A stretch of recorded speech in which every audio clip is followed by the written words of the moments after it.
Programa em Foco de volta para você aqui na tela da sua Rede Premium TV. Esse é o terceiro bloco do nosso programa, continuando a entrevista com a doutora Cíntia Rios. Ela que veio lá da Bahia aqui para falar com a gente. E olha, o assunto está rendendo, viu? Ela que se formou na Bahia, fez residência aqui no interior de São Paulo e fica para cá, fica para lá. Todo o país ela está ajudando as pessoas. Hoje a gente está falando de saúde, falamos sobre medicina funcional e agora continuamos falando sobre a questão da ingestão dos alimentos para que você possa chegar pelo menos até os 100 anos de longevidade, é isso? É isso, é isso. Então, a gente tem que pensar em alimento, né? A carne vermelha, né, é uma grande discussão. Se ingere, não deve se ingerir. A proteína animal, vamos entender o que é. A carne, o frango, o peixe são proteínas animais, né? A qualidade, o tamanho dos tijolinhos que constroem essa proteína é que modifica para ser vermelha, para ser o frango, enfim.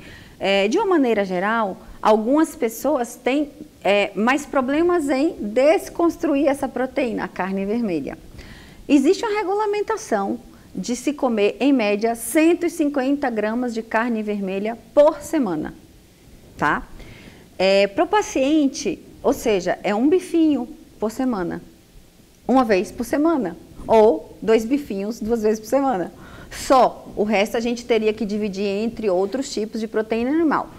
Buscar comer mais frango, buscar comer mais peixe, variar a ingesta dessa proteína. Hoje a gente tem muitas pessoas que nem ingerem, né? Que tem o vegetarianismo, o veganismo, enfim. Mas especificamente relacionado ao consumo de carne vermelha, o prejuízo maior dela é no consumo noturno. Uhum.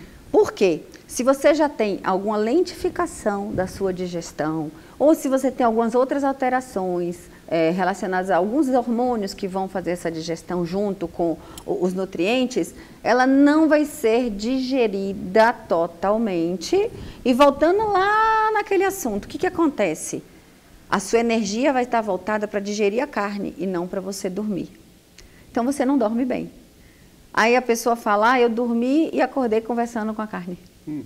Né? Ela realmente não foi degradada. Não foi utilizada ou ainda está lá dentro. Certo. Esse é um problema. Outra coisa é que se você tiver alguma alteração do estômago até o intestino na saída disso, ela vai fermentar. Aí vai dar gases, ela vai dar uma irritação intestinal, vai ter vários problemas. Então, diminuir o consumo desse tipo de proteína é uma estratégia de saúde. Uhum. E quando escolher as melhores também, né? A gente optar por aquelas que têm menos gordura, porque não que a gordura seja uma vilã, não é. A gordura, aliás, é altamente benéfica, mas que tipo de gordura? Então, escolher as carnes mais magras para ingerir e, de preferência, nunca depois das 18 horas. Certo. Então, assim, geralmente o que agrada o nosso paladar prejudica o nosso organismo, né?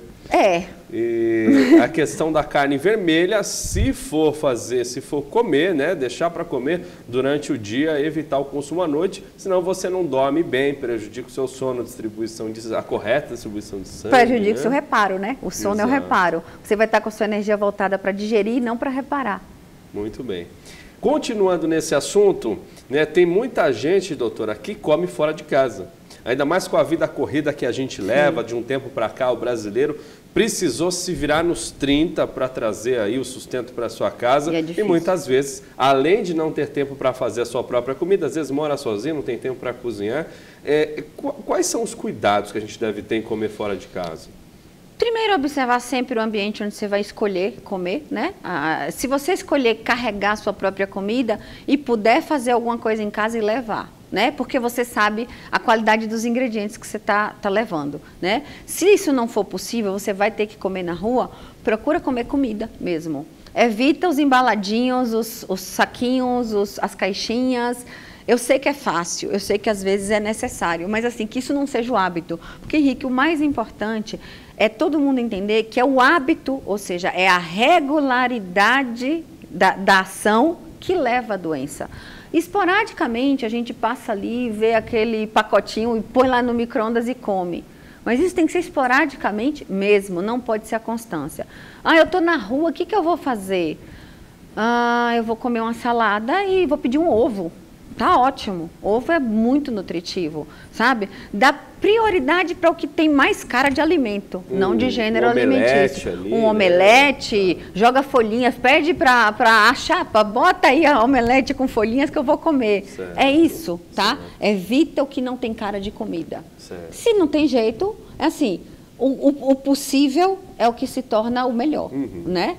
É só evitar os absurdos. Vamos supor, uma pessoa que ela come todo dia na rua, ela precisa fazer uma certa, um balanceamento ali. Sim. Então, nem todo dia ela vai comer a mesma coisa. Exatamente. Né? Ela, dentro do prato dela ali, é ideal que ela tenha, eu já ouvi falar, né, pelo menos 5 cores, não tem essa isso é ideia? interessante, é porque assim, os nutrientes, eles dão cor aos alimentos, os macro e os micronutrientes. Então, tudo que é muito gorduroso é bege, né? Aí a gente vem, o que tem caroteno é amarelo, licopeno é vermelho. Então, quando a gente fala para vocês, comam colorido, é na ideia de que você ingira um pouco de cada nutriente, ou de cada cofator, de cada auxiliar da nutrição. Certo.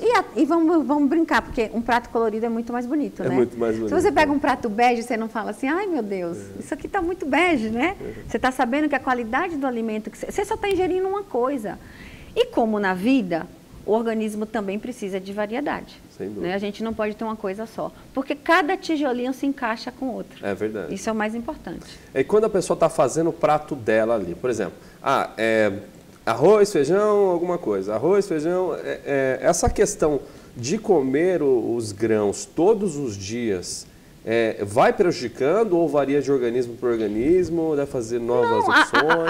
O nosso prato brasileiro, o famoso o feijão, o arroz, a salada e o bife, ele tem uma variedade nutricional boa, né? Você pensar que você está comendo a salada, você está comendo a proteína animal, você está comendo a proteína vegetal, porque feijão, ao contrário do que todo mundo pensa, ele também é proteína, tá? Feijão é proteína e carboidrato. E o arroz? Eu deixaria um pouco de lado o arroz. Nem todos os dias. Nem todos os dias. E ainda que vocês optem por comer arroz, preferencial integral e em menor quantidade, tá? Porque é um carboidrato. E por ser o carboidrato branco, que é o arroz, ele é muito prejudicial para quem tem alteração. Por sono depois do almoço. É mesmo? Provavelmente a culpa é do arroz. É mesmo? Por qual motivo? Ele eleva os níveis de um dos hormônios e aí você passa a reter rapidamente e aí você passa a ter aquela baixa de energia para ele ser absorvido, porque ele é açúcar em estado puro. Vamos comparar. Eu não estou dizendo o que é, mas só para vocês entenderem. Uma colher de arroz branco seria o mesmo que uma colher de açúcar. Nossa. É como se você estivesse ingerindo açúcar em estado puro. E isso é muito rápido para o organismo absorver. Se ele não consegue absorver, ele sobe um hormônio chamado insulina. Certo. E aí vão acontecer várias etapas que vão prejudicar. E o açúcar que sobra, ele é o ferrugem do corpo, ele oxida. Muito bem. Isso é muito importante, né? Muito. A base da nossa alimentação praticamente é arroz, né? Tem gente que só come o arroz com a salada. Conselho, eu prefiro a salada com feijão. É mais balanceado. Joga uma farofinha ali, né? A farofa é carboidrato. A doutora Cíntia, que veio da Bahia ali, manja da farofinha. Eu gosto, mas não como. E é muito importante esse conhecimento, até mesmo porque muitas vezes, né? Eu mesmo, comigo já aconteceu 2 vezes já. O meu celular molhou e eu coloquei dentro do arroz, aquele velho truque, que funcionou. Então a gente tira por aí esse alto índice, né, de poder do arroz, né? Ele tem um índice de carboidrato muito alto, porque o arroz branco, ele é completamente limpo e você só fica com o miolo com açúcar puro. O arroz integral tem a casquinha, então você ali tem um açúcar mais complexo e tudo que é mais complexo o organismo precisa entender para metabolizar. É aí que é o gancho do bem. Como se fosse um mascavo. Isso, a mesma coisa entre o açúcar demerara, o mascavo e o açúcar cristal. Certo. É nessa escala.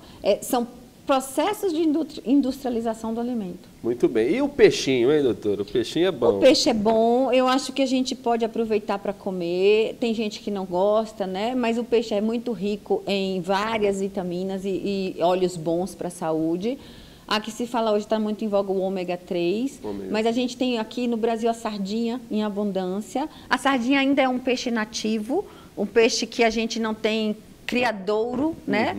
porque a gente tem peixes criados em fazendas, em cativeiros, e esses peixes não são alimentados naturalmente. Tá. São criados em cativeiros. Em cativeiro, ali, né? Eles são alimentados com ração, e o que ele come, você come. Então, assim, o peixe é bom, precisa escolher o peixe. Mas é bom, é importante. Só precisa escolher o peixe. Não ir muito do peixe da moda, porque ele está contaminado, ele está criado em cativeiro, ele está ruim. Impressionante. E essas informações, infelizmente, não chegam ao nosso conhecimento, né? Não, no grau que deveriam, não. Muito bem. Estamos aqui agora no nosso terceiro bloco, finalizando o terceiro bloco com a doutora Cíntia Rios, falando sobre saúde. Vamos a um rápido intervalo comercial e já voltamos aqui no nosso Em Foco.